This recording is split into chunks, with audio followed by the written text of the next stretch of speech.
This is the Graceful Atheist Podcast.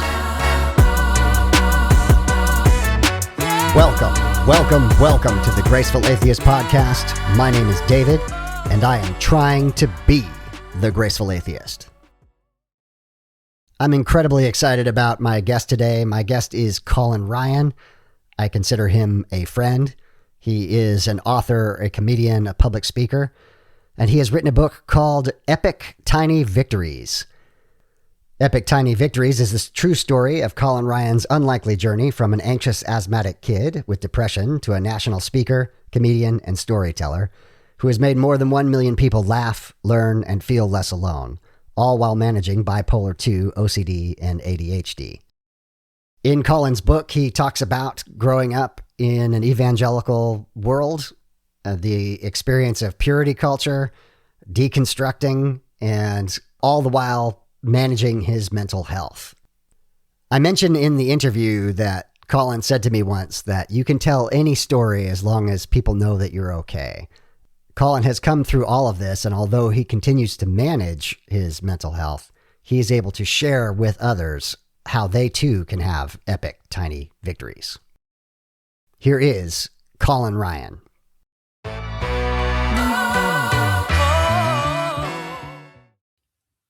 Colin Ryan, welcome back to the Graceful Atheist Podcast. Nice to be back. It's amazing. You're an author, storyteller, you've been a comedian, you've done financial literacy. How do you describe yourself? You're doing great. I'll just let you keep going. Yeah, I mean, I would say that, yes, I'm a professional communicator in the sense that I've done a lot of studying and testing and work in different mediums of communication. So I've written 2 books. I've been a public speaker about 15 years. I did about 5 years of stand-up comedy.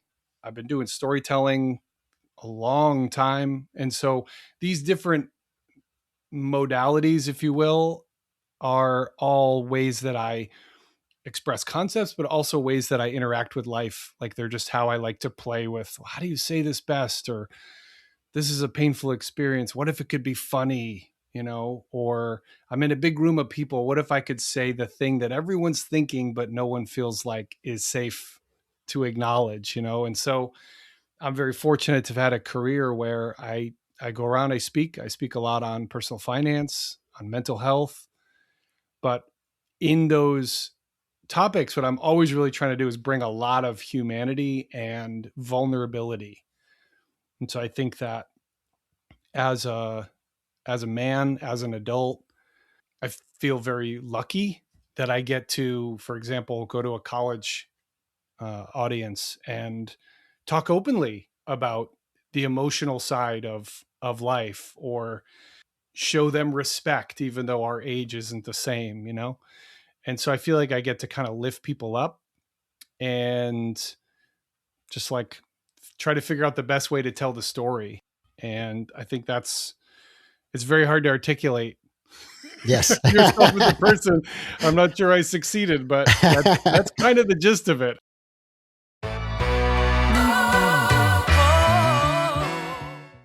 I was looking back at, it was 2020, November, that you did your Deconversion Anonymous episode. You've been on a couple of other episodes with the whole gang doing stuff, but man, that's a few years ago. How are things? Things are great. Yeah, that's so interesting. That was 5-6 years ago. Yeah, I mean, that's really, I think about where I was at that moment. And I had heard about you, and I had heard about how you did these anonymous interviews with people who were like ex-Christian, ex-religious, whatever. And I am that, but I also was like, I don't know how to tell that story or what it means if I say that. And I had put a lot of weight around that I no longer do, because I like myself just fine. And that was part of the process of growing up Christian, was trying to figure out, well, do I have to have a new label or a new identity? And I think it was a beautiful thing that I could have this chance with you and I could just be like totally anonymous and tell my story safely. And that was something I always told people about your podcast was it's really, he gives you this chance to tell your, like, you want to share your story, but you're also a little nervous about, will people just see the name Graceful Atheist and like make some sort of snap judgment?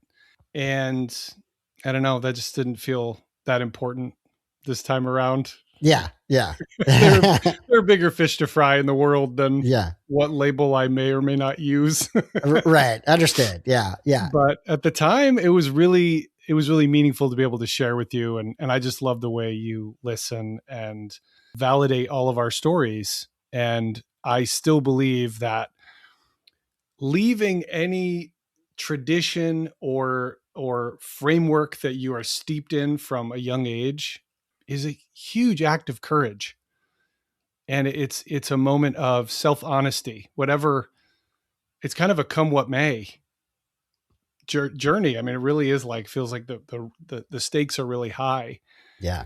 And it was certainly part of me figuring out who I am, was just wanting to take what worked from my religious childhood and what I love about my life now as a fully self-directed adult with my own principles and way of seeing things, and just kind of smush those together and try to be the best me. I mean, I love what you just said, that it's about self-honesty. Yeah. I really feel like I connect to that a lot, that it was self-honesty that led me out of Christianity. And regardless of what labels you put on things afterwards, it's being honest with yourself, no longer lying to yourself. That is the big deal. Ooh. Yeah. I mean, and what comes with that, or what that brings up for me, is that you're motivated to lie to yourself. Like, yeah. you don't want to acknowledge, I'm having big questions that throw this whole thing into doubt. You know, I think from the very first moment I had a challenge or a question where I thought, oh, this could actually be a real big issue with my faith as I understand it within my religious upbringing, which was evangelical Christian, Reformed Presbyterian. So pretty for realsies. Okay. Yeah. Calvinist, Yeah.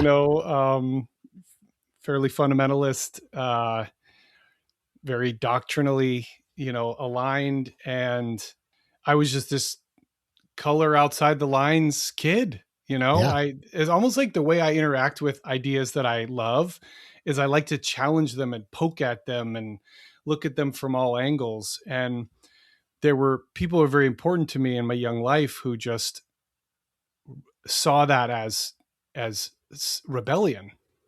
Right. And I couldn't really articulate it. I was like, I think this is me interacting with the stories of the Bible and of church. Like, I love stories. And, any Sunday when the pastor would tell a story, I would just like snap into focus, because I'm holding my children's Bible, and inside of it, I have like a paperback book or something that I'm reading because I'm totally bored. Yeah. And then he would tell a story and I would be like, oh my gosh, I would just feel myself lean in to the storytelling, Yeah. And I think that's the piece of faith that always really connected for me, was like the stories of Jesus as this person wandering around, like giving speeches, people being like not knowing what to do with him, like, yeah, there was something about like the human side of all these characters that I was just so into and intrigued by. And I just didn't feel like I needed to be super, what's the word? Like reverential or overly, you know what I mean? Like respectful, where there's no messiness. I like the messiness. Right. Yeah. Yeah. I tell you, Colin, the thing that struck me when I first met you in the first interview is I had quoted you as saying that your first and only religion is inclusion. And then in one other way you described it, and I don't remember where the context was, but like, if you're not in my circle, I'll make the circle bigger. And that has Oh, stayed with me, Colin, for all of those years, man. That is so beautiful. And mm, I can see where that would not fit into yeah, a fundamentalist way of thinking. yeah. Wow. I don't even remember saying those things. But I respond as though, oh, I like that. Yeah. You know, Yeah. Yeah. that does sound good. Thank you. That guy's brilliant, man. Yeah. I won't go that far. But like the spirit of that, I do still really resonate with, and I did as a child. And so thank you for reflecting that back to me, because I think that even as a little kid, I had this very strange math that was going on in my head that wasn't validated by any of my sort of adult authorities in my life, which was like, I'm just for people. Like, I'm Yeah. for people. I Tell me about you. I'm fascinated. I want to How can I make you laugh? How can I learn from you? How can we like create something cool together? And it was not surprising, David, that when I noticed people being excluded or mistreated for any reason, I bristled. Like Yeah. my first reaction was it wasn't something I could name. I just was like, something about this I do not like. And as I got older, I was able to say, oh, well, and I say in the context of the churches I was in, my experiences, I don't speak for any larger Sure. groups or anything. I wouldn't even presume to. But in my churches, I witnessed sexism. I witnessed homophobia. I witnessed shaming attitudes toward people. And it just didn't, it just didn't sit right. Like I wanted them to be in the circle too, you know? Right. And I didn't realize maybe at the time that kind of made me on the very outside of the circle also. Cause I was like prepared to, it's weird to say it, but almost was like, well, I guess I'll be outside the circle then with you. Like if these are my options, even as a kid who wanted to fit in and wanted to belong, I still wanted to make sure that kid belonged too. And so it just created this tension, right? Of Yeah. like, every, I don't know, big group like that, they got to have their policies and their rules. And those were not for me. I was people first. That's amazing. And, that is such an expression of secular grace, right? Without Hmm. using the same terminology. And I Yeah. just think it's very beautiful. I think when I met you and started listening to the Graceful Atheist podcast, what struck me was grace and this love and respect for people's stories. And so that's that's why I'm back, to support your work and to share my journey. And what's funny for me is a couple of years ago, I found myself really needing community and I started going to a church. Hmm.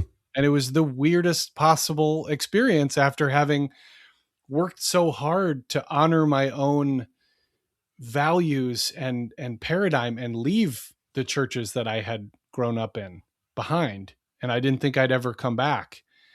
And the truth is, I came back because I wanted to be around people in a regular way. And I wanted to allow space for church to have evolved in ways that the ones I'd experienced hadn't. And wouldn't you know it, the church I went to, the pastor is a gay man. First, like I didn't know that. He's standing up there and starts preaching. And I'm just like, oh, see, this isn't that hard.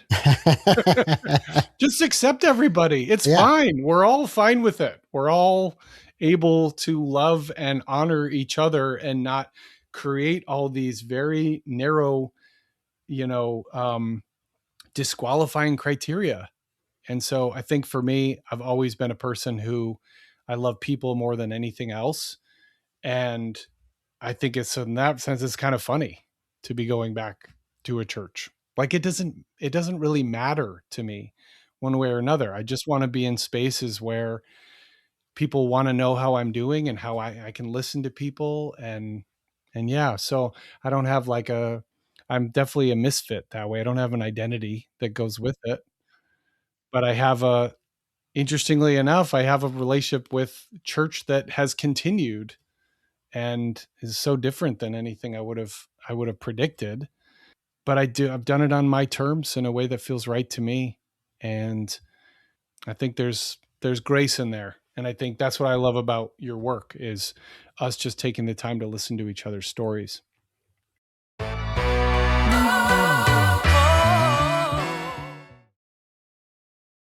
And that leads us to, what we're here today for, and that is your new book, Epic Tiny Victories. I wonder if I could limit you and ask for the elevator pitch first, and then we're going to delve into the deep end as we go. So yeah. What would you describe the book as? Take a shot at it. Colin is an anxious, religious kid with depression, and he's got divorced parents. And he grows up feeling very alone and sort of not sure of himself. And he finds his way into becoming a stand-up comedian, telling stories, standing on stage, like having a successful career. And he still has depression and anxiety. Mm. And there comes this point where he kind of realizes, if I don't figure out how to manage my mental health some way or another, it is going to manage me right into a place I don't want to be. Really a sense of really like a reckoning with the challenge of dealing with mental health, when life is sad, but also when life is great and you're still struggling and don't know why. I could, say maybe what you won't, in that I think it's deeply funny. It's painfully honest. It is vulnerable in all the right ways. And I think one of the things that you taught me early on was that you can tell any story as long as the audience knows that you're okay. And we have the sense of that, you are the narrator of this story, and that you are okay.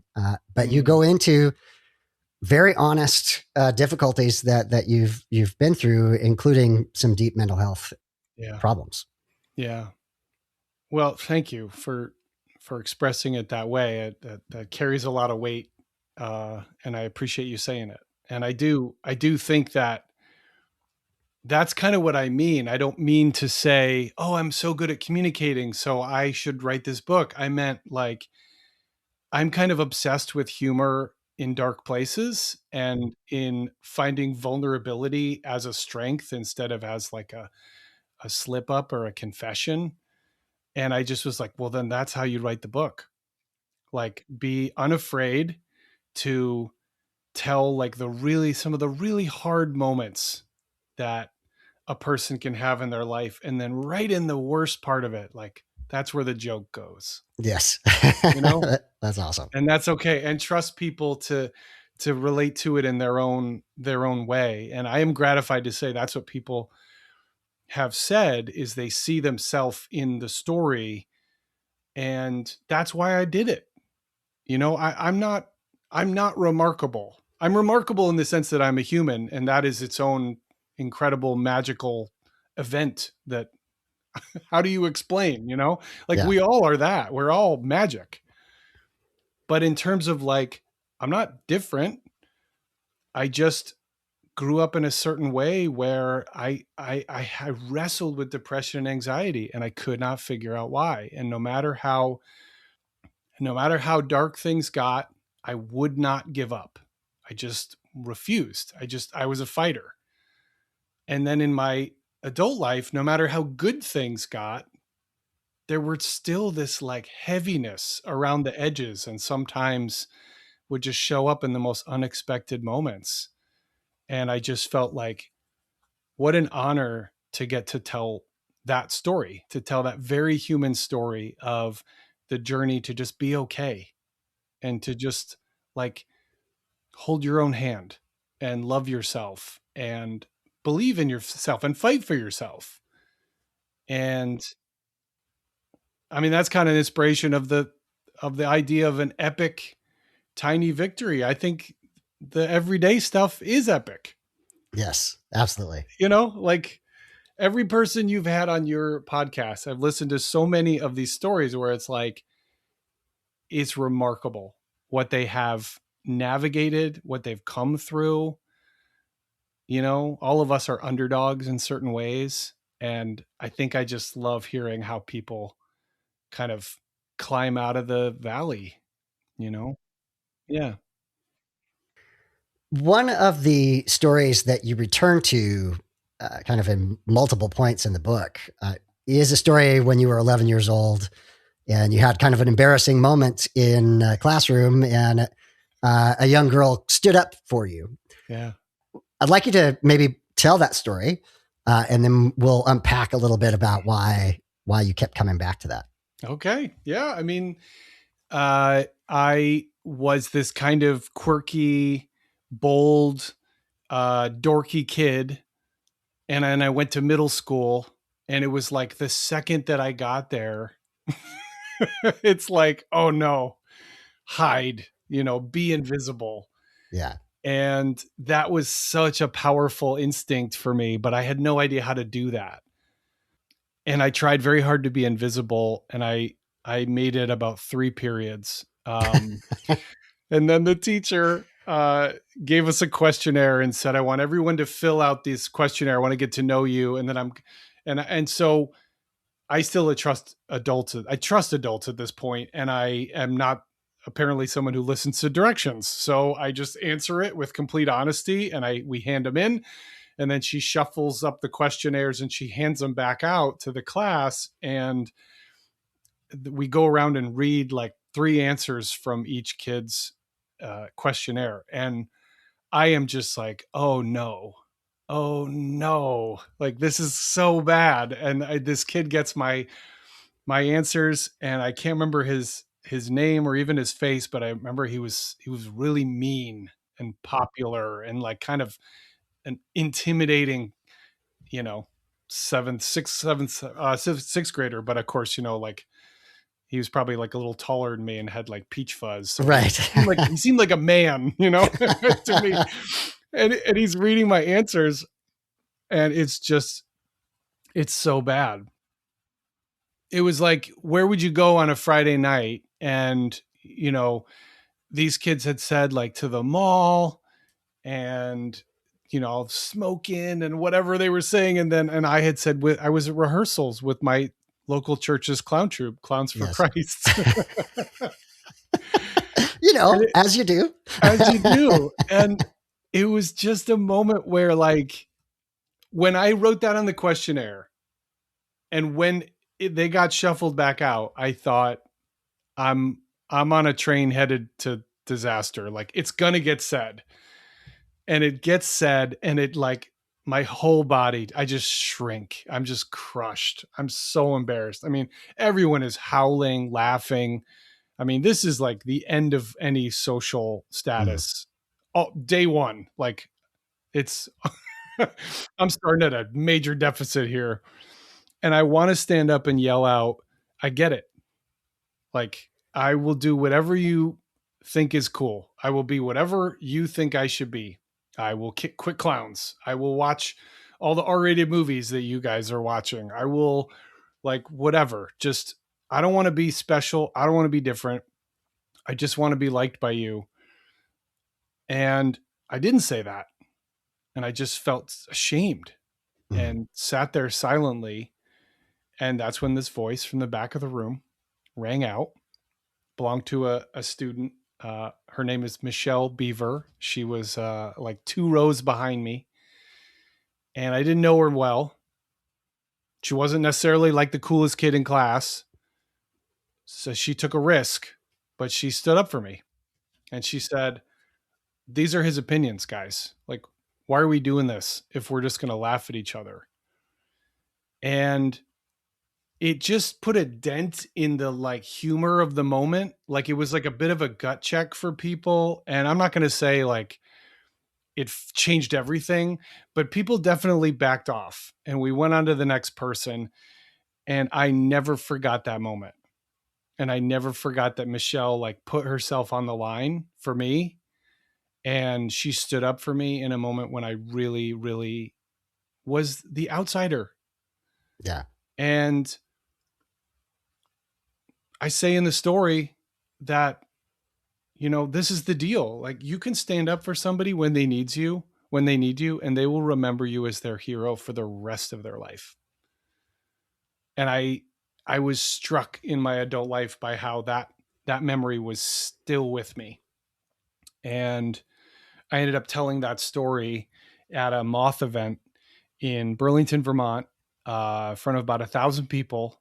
And it was like there's a scoring component. It's called a grand slam. And so at the end, they pick a winner. And I didn't really care about that. To me, it was just brave enough to tell 1,000 people that I had been in Clowns for Christ. Seriously. Even all these years later, still kind of painful Yes. to say out loud. Yeah. And it just people really resonated with the story. It ended up winning, and it ended up getting played on the Moth Radio Hour, which plays on National Public Radio. It got featured in a Reader's Digest Best Stories in America collection. I mean, it really took off in this really surprising way for me at first, because it was like, oh no, now 1 million people know that I was a Christian clown.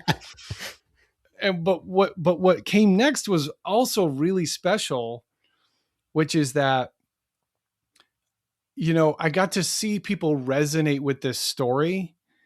And at one point I was doing a show, and I had told that story and went well. And I think afterwards I bumped into this woman, and she said, I loved your story about Michelle and being a clown and all that. And I kind of said, despite myself, like, I'm surprised people connect with that story. It's so specific to be a Christian clown. And, and she said, Colin, we were all 11. Mm. Yes, we were. Yeah.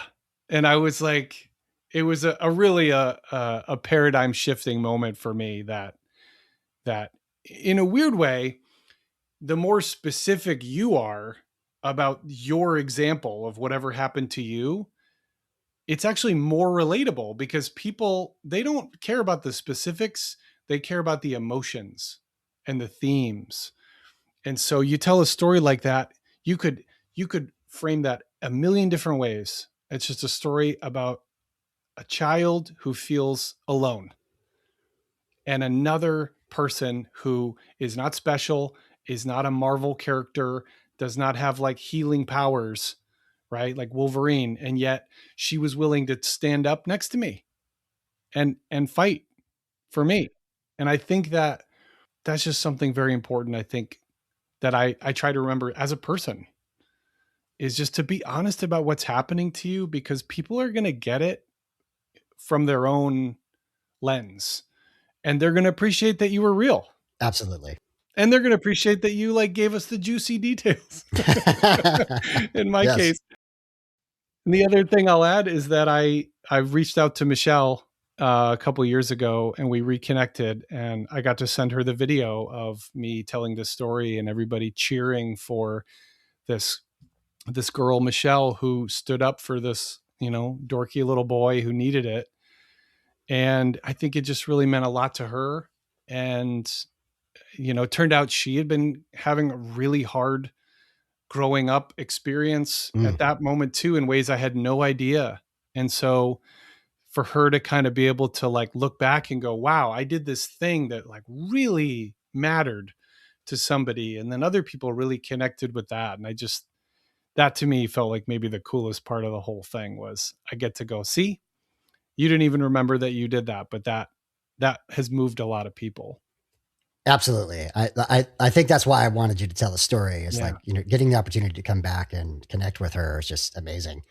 And while all of us have been 11, Colin, not all of us have told the embarrassing stories about being 11, win the Moth Grand Slam, and be able to reconnect with our childhood friends. So well done there, sir. Thank you.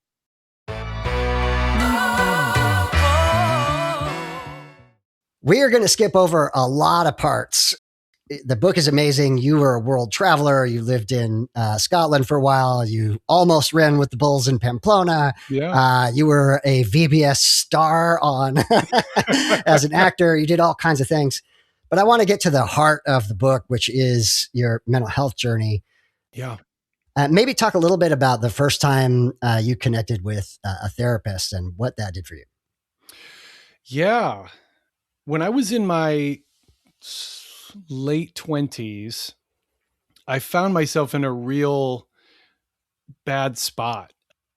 I had probably since around college and into my 20s, I'd started to experience really pronounced, profound depression, and I could usually manage it. And I've always been a very silly, goofy person. I love to make jokes. I love to make people laugh. I light up around people. So I could always kind of hide it. Some people have said to me, like, I wouldn't have thought that you don't seem like the type of person who can be struggle with that. And I think that, well, that's its own conversation, but I think it's like we're kidding ourselves if we think that everyone isn't doing their best, whatever that looks like Right. just struggling through, like just doing their best. Everybody's winging it. Right. Exactly. We're all fighting our battles, and there is no one who has it easy. And I really think that for me, this was the stone on my back. It was really weighing me down, and it was creating a very small life. I became a person who I wanted to be creative, but I was terrified of rejection. I wanted to be brave, but I was afraid of failing, of choosing the wrong thing, of embarrassment. And I was just stuck. And I was working a job as a journalist, and I started to experience really severe social anxiety. And so my job is I would call people and do phone interviews or do in-person interviews for articles. And I started trying to come up with ways to do it all via email. And I would be making up excuses, covering in all kinds of different ways for the fact that I was actually just so sad I couldn't leave the house, and I couldn't imagine having a phone call. It was kind of like, if you ever wanted to call a crush, like maybe in high school or middle school or something. And this happened to me. I remember dialing this girl's phone number, and then on the very last number, I would just hang up. And I was over and over. Oh yeah. Yeah. Yeah. And I remember. Yeah. Yeah. And it felt that way with like every conversation I needed to have. Like I would be gaming it out ahead to try to figure out how I wouldn't mess it up. And I was so overwhelmed. And I started falling behind on my work. And of all people, one of the head staff people at the newspaper I worked for called me into his office, and he kind of took a look at me and said, are you depressed? And I was like, I don't think I was like, didn't even make eye contact. I was really in a low spot. And he reached into his drawer and he pulled something out and he hands it to me, and it's a business card. It had a man's name on it, Sam, and it said therapist. And the only reason that being my first encounter with therapy, the only reason that's significant, unfortunately, really is because of the way I was raised in terms of religion, and also growing up in the late 80s and the 90s. And is just like, there was a lot of messaging around, you don't go to therapy because that means something's wrong with you. You're falling apart. You can't manage it. You can't stuff it down, and some of that I think is very maybe funny. Like you think about the like Irish Catholic thing of just like, I'm just going to hold my emotions in. And then that's just, and then you're just, okay. So you just got this guy in the corner who's like, how's that working out for you? How's that working out? Exactly. But I think that with my Protestant tradition on my mother's side, there was more of a explicit warning away from mental health and away from secular therapy. And I just got to a point where I had no other option. And I went and saw this guy, Sam, And I'll never forget. And I write this in the book probably better than I can say it here, but I will just say I'll never forget sitting in this tiny room with a complete stranger and finally saying out loud to someone else things that I'd been thinking for years, and being able to actually hear them and deal with them just a little bit. And so, like, saying things out loud, like, I think I'm really messed up and something's wrong with me and I don't think I can keep going like this. And to just have this man go, okay, what else? Okay. Huh. Why? Tell me more. Just, and the thing that I remember, Dave, is I was like, I can't phase this guy. Yeah. Like, I'm laying out some darkness here. And this guy's just like, all right. Like, he seemed a little bit misaligned with the drama of the weight of what I was going through. And it took me a long time to realize that he was already teaching me. Mm. He was showing me that when you have those thoughts, you don't have to match their energy. They can just be thoughts.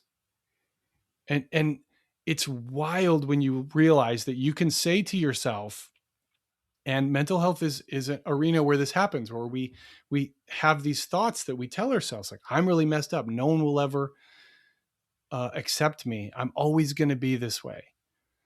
And you can notice it and you can go, okay, it's all right. Let's take a walk. You can be that Sam, if you will, for yourself. And I remember sitting with Sam, and within like the first hour, I thought, this is going to save my life. Amazing. And it did. And I said, I know I need to learn how to do this okay thing to myself, to like just be even and safe and loving, strong for myself. And I did. And it only took 15 years and thousands of dollars in therapy and several medications and a lot of life lessons. It's easy, really, is what I'm getting at. Yeah. but at the end of that process, and probably even from the beginning of that process, what I was becoming is what I like to call a successful depressive, just for lack of a better way of explaining it. I am not somebody who has it all together. I'm not somebody who doesn't have low moments, but I have learned how to manage them. I've learned how to be my own friend in those moments. And I've learned what works for me to help me get out of those valleys. And so I look at my relationship to depression as not, do I never have it?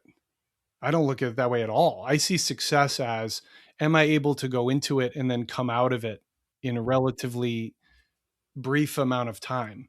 And so that's actually how I look at it. I look at it now as like, I can get really, really down for about 3-4 days. Okay. Like, that's it. I can't sustain it beyond that because I have these other habits in place, and I just know how to love myself out of that low spot. And that's why I kind of wanted to write the book, was like, encouraging people to figure out, what are your things? What are your foundation that you can put together? I really think a big part of this is having friends, relationships where you can be just genuine and vulnerable. Yeah. And so who is the person you can text when you really, really are being like hard on yourself? Like, that's a good number to have. Yeah, absolutely. Right. And so it's like, that's a tool. That's part of how you do it, is you've got somebody in your life where you can say, hey, I don't even feel comfortable doing a phone call right now. Can I just text you for a minute? And what I've come to believe, I think you would agree, is like, I want to be that other person that somebody would text in that lowest moment. Yes. So I kind of just have taught myself that is true of, most people, unless they prove otherwise, is that they actually would love to help and be leaned on if I'm willing to ask for it. Wow, Colin, so many things I want to I want to respond to there. Number one, I've talked a lot in the deconversion context of needing that one person who you can just go and talk to them and be truly yourself and not have to worry about them trying to protect your faith or your lack of faith or what have you, right? Like having that one person is so, so important. And then the other thing that I think is so beautiful about the book, Epic Tiny Victories, is you go through your life where you've learned one little thing at a time that helped you to love yourself through the process. And so one that I'll just throw out to spark conversation is one less minute of fear. Do you want to maybe tell a little bit about that story and how that has helped? Oh, yeah. Oh, cool. I'm so glad you brought that up. Yeah. So I always wanted to be brave. That was kind of always a thing in my life. You mentioned Scotland, and there's kind of a funny layer to that. When I was a kid, I watched the movie Braveheart. I was probably like way too young. It's like very, like people get their heads chopped off and everything. But what I really took from that movie was the epic soundtrack and the heroism and the honor and the nobility, and I wanted to be brave like that. I wanted to be heroic, even in a normal way. I just wanted to be courageous. And I think as a person who was afraid of failure, afraid of rejection, afraid of embarrassment, like I got to know intimately this moment when I would almost take a risk and then I wouldn't. And like I said, in my late 20s, around the time that my depression was really taking over my life, I was also living a very small, fearful life. I was trying to write a book and I couldn't share it with anybody because I was terrified that it wouldn't be good enough. And so, I mean, to me, that's kind of a perfect picture. I'm working in office and then I'm spending every minute I'm not at work writing something that I don't have the guts to even let my friends read, let alone submit. So I'm not going anywhere, like just objectively. And so I assessed myself with a courage problem. And I was lucky. I cannot believe how significant this was by accident. I was going to a small church community in like around this time. And after the service, I remember I overheard a guy who's telling somebody else. He said, "Yeah, I signed up for this comedy class at the Flynn Center, Flynn Theater in Burlington, Vermont." And it was like everything stopped. I just was like, comedy class? Like you can do that? Like I grew up, I loved comedians. I loved trying to make my mom laugh. I was always like a bit of a performer. And then when I heard that there was a class where you could do stand-up comedy, I felt equal parts of thrill and terror. And it's interesting, David, that maybe because I was in such a desperate spot, like I needed to do something, but it was very clear. I was like, if you don't do this now, you're never going to do this. Like, there's something about this that is intriguing to you. And it's not, if not now, it's never. And so I signed up for that class and I walked into that room like I was walking to my death. Yeah.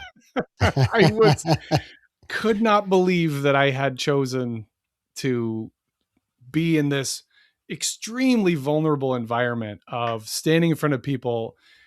And there's something so like full body cringe about turning to an audience and pretending you're like being a comedian and then saying a joke and then they don't laugh. It's like, right? It's like, yeah, it's a nightmare to describe.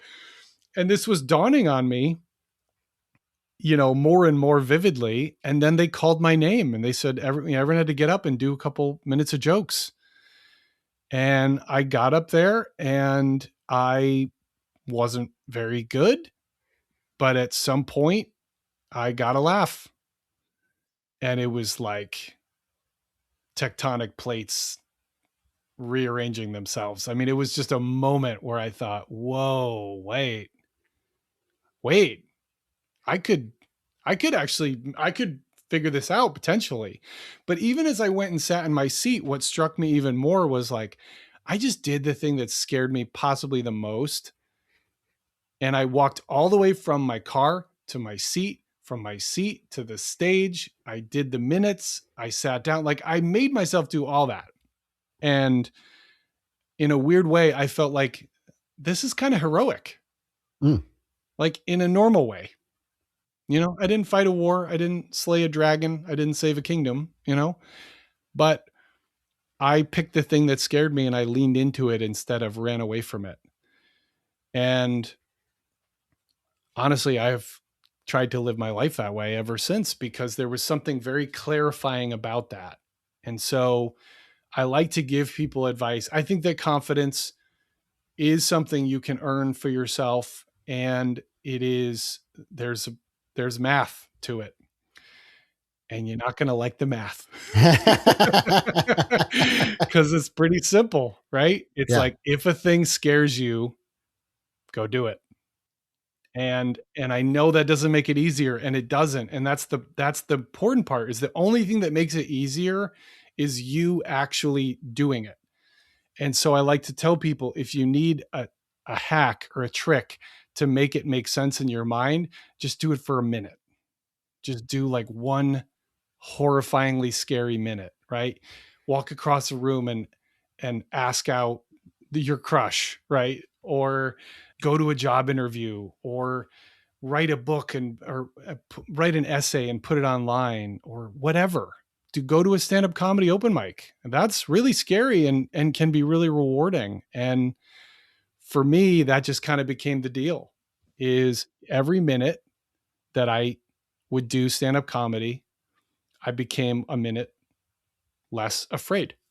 It was like I was like reducing that monster of fear in my life. And then at a certain point, you kind of get your momentum going. It starts to become fun. And so for me, I did open mics. I started doing comedy shows. I recorded like enough content for an album. And then I got a opportunity to apply for a job as a public speaker. And I had just enough confidence stored away from this little comedy adventure to say yes to that. And so that's kind of become the formula for me now, is like, if something is scary, you know, if you can, lean in.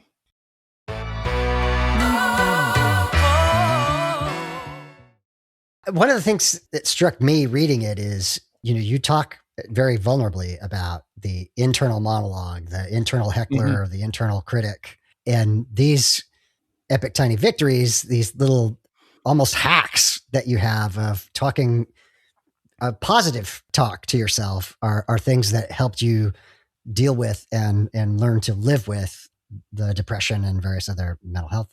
So 1 minute less fearful was one of them. And there were others that, you know, you were able to just love yourself, right? Like to talk to yourself your way out of some of these things.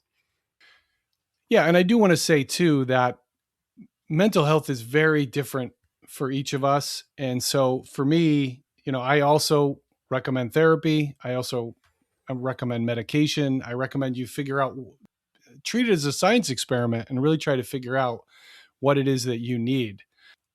So this is not me saying be brave and that's it. Sure. Thank you for saying that. I mean, that's basically the 70s all over again. Yes. I like to think we've come somewhere forward from that period. And so I just, you know, for me and my therapy journey helped me understand that I actually have OCD and bipolar 2. And so these things express themselves as depression and anxiety. A lot of these things kind of show up in that overthinking or that very heavy, low, depressive experience. These are very common. And so that's why I chose to write about them in the book, is that we all either know these experiences for himself or we know someone who wrestles. Yeah. And I wanted to name those things in a very human normalizing way. I think one of the big discoveries for me is that depression is normal.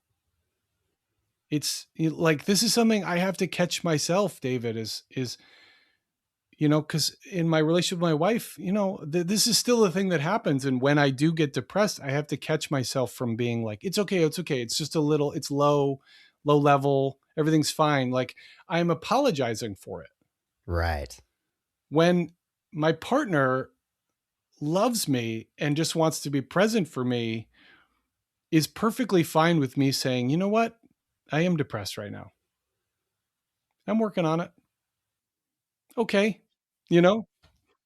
And I think that's kind of the big epiphany of it all, is that, well, look, I say this in the opening of the book to be very clear about this. If you are feeling challenged around your mental health, you are not broken. You are not alone. There's nothing wrong with you. Yeah. There's nothing wrong with you. And I like to think that you will find your way to a better mix that feels a little more manageable, where you can be a little more transparent, a little more functional. And that's it. And so I became a person who, I've done speeches for huge audiences, and I've had my face on the big screen while I give a talk, and I've signed books. I've had these moments that seem quite like, oh, that must be a nice life. And I have all the other moments too. Mm. And so I think that to me is maybe where I want to kind of offer something to,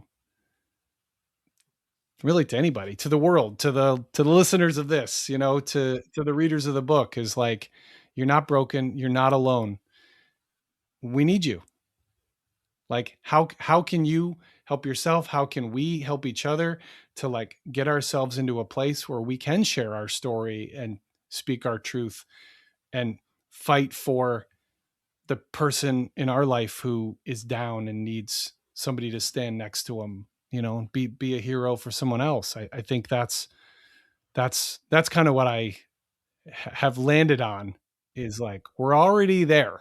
We're already, like, where we need to be. We're closer than we think. We just got to lean into this moment and lean on people around us.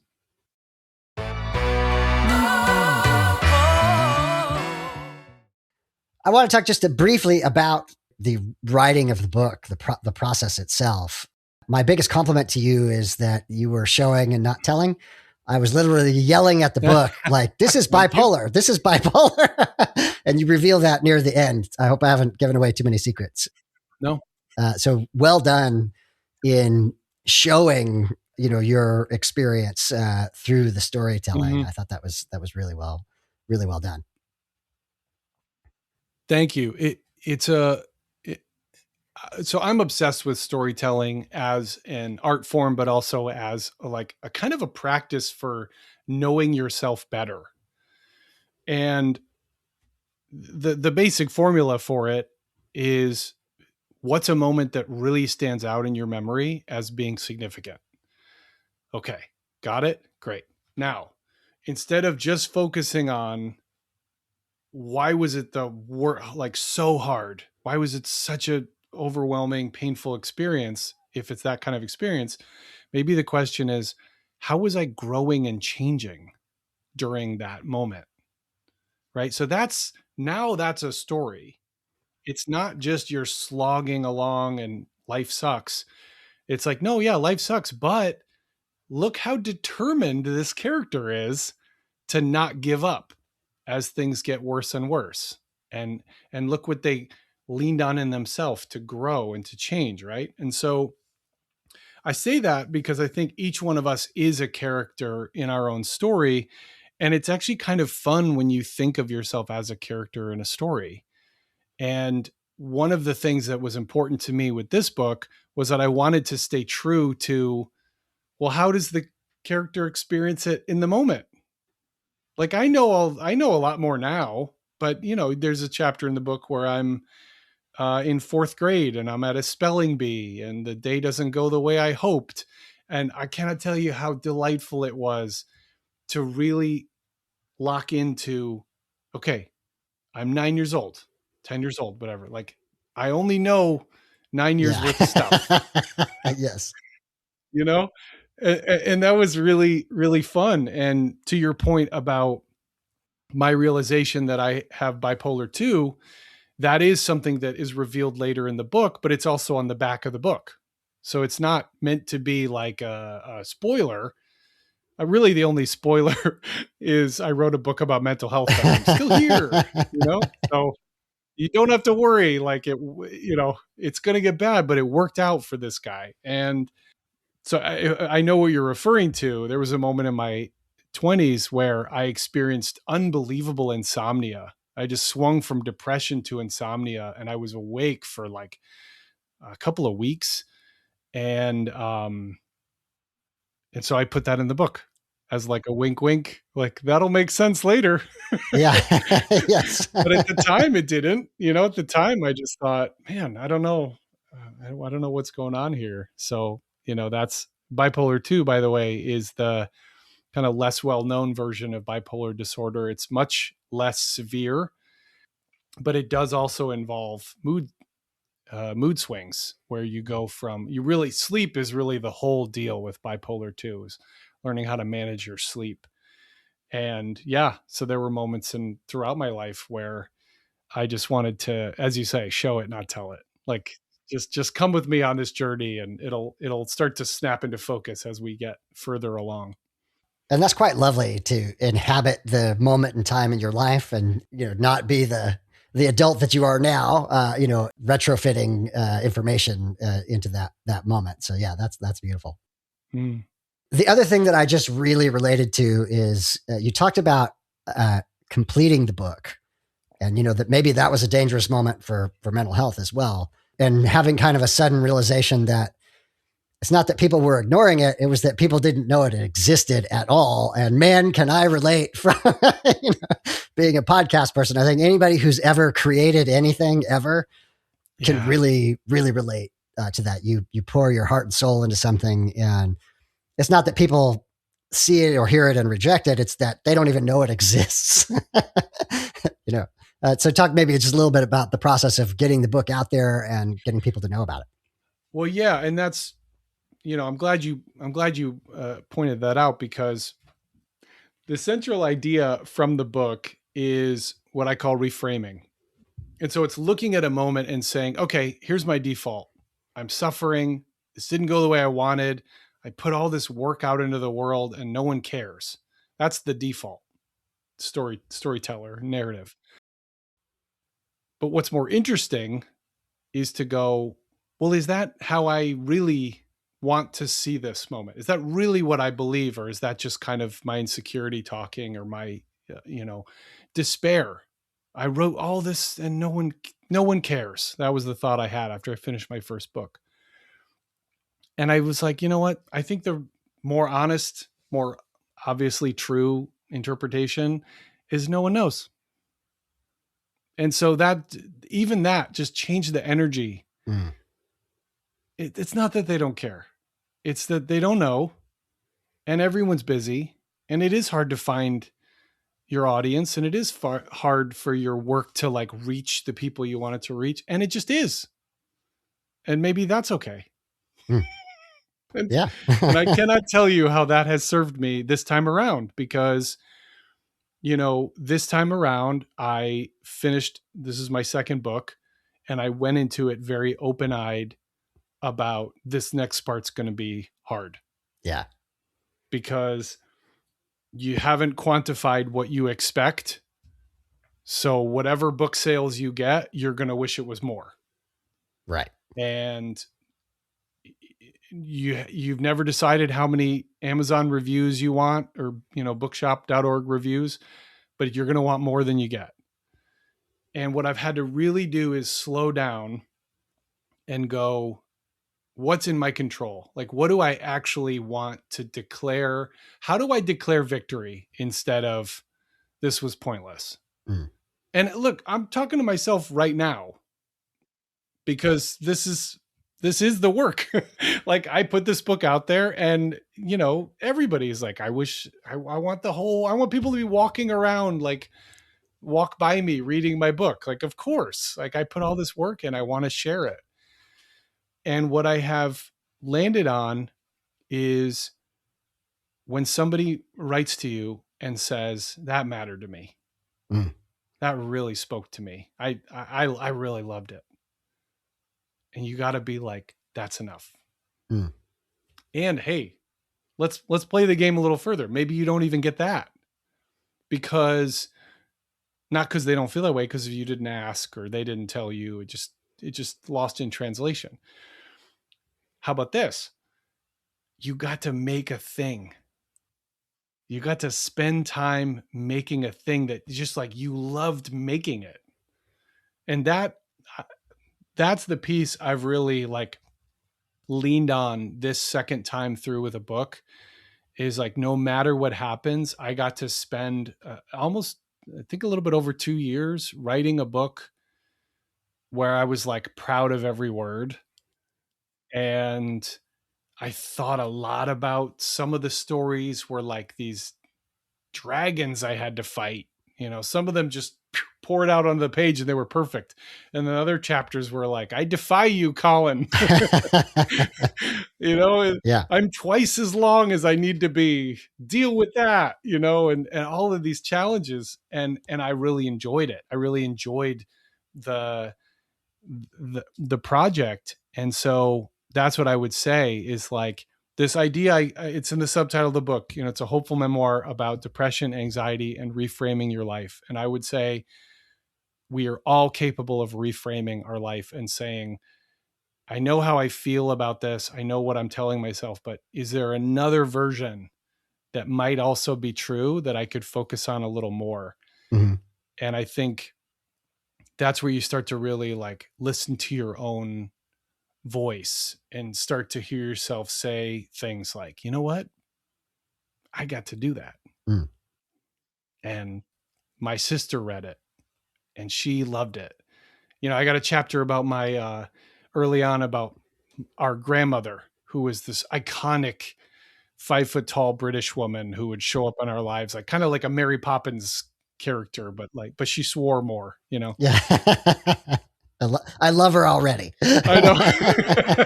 She was one of the greats.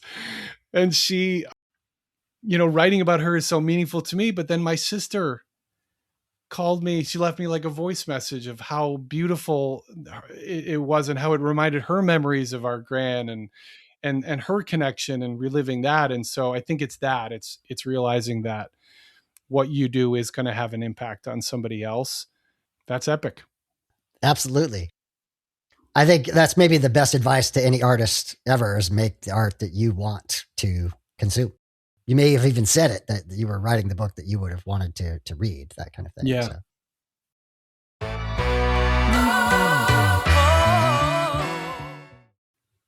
Colin, I want to give you a chance to plug the book. How can people find it? Let's make sure that they get access to it. So where is it available? Yeah, so my book is available. Basically, type in Colin Ryan, Epic Tiny Victories. You'll find it on lots of different platforms. If you go to epictinyvictories.com, I have pictures from the book. You can read the first chapter for free. And then it's available on all the different platforms that you might, if there are any platforms you don't want to support right now, I get it. I've got other platforms you can feel good about. And so, it's my honor to share the book that way. And I've got some funny photos from along my journey. You did mention I was a Vacation Bible School movie star for a week. And those photos alone are worth the price of admission. Can confirm. Yeah, can confirm. It's just, I'm very proud to say, like, there's some stories in there that are going to really make you just laugh.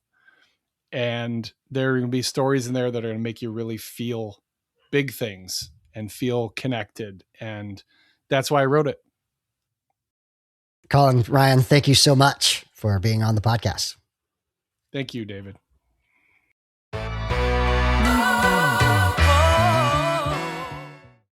Final thoughts on the episode.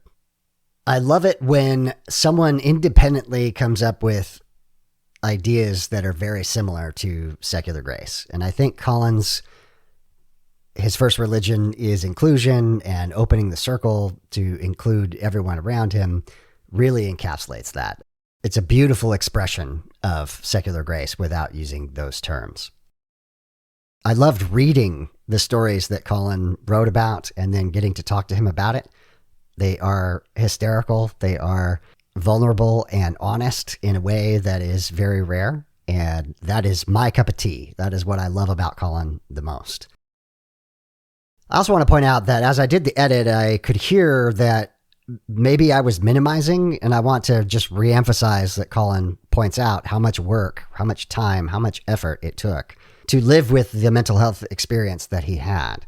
So I don't want to minimize in any way. That was difficult. It took therapy. It took medication. It took a lot of work on Colin's part. So let's learn from Colin on how we can work through our mental health experience as well.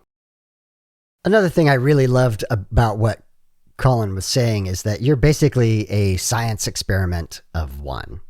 Figuring out what works for you will be unique and different from everyone else. So you won't be exactly like Colin, nor will you be like your neighbor or roommate. Although you are not alone in your mental health journey, you are a science experiment of one. There will be links in the show notes for purchasing Epic Tiny Victories. Obviously, you can get that wherever books are sold. I encourage you to get the book itself. It is hysterical and wonderful. Thank you, Colin, for sharing and being vulnerable and honest and giving us a chance to have epic tiny victories. The secular grace thought of the week is, you're not broken, you're human. That has been an ongoing theme of the podcast from the get-go, but this is a great opportunity to say that mental health is a part of that. There are some faith traditions that look down upon therapy or acknowledging mental health. That has been destructive for people for years.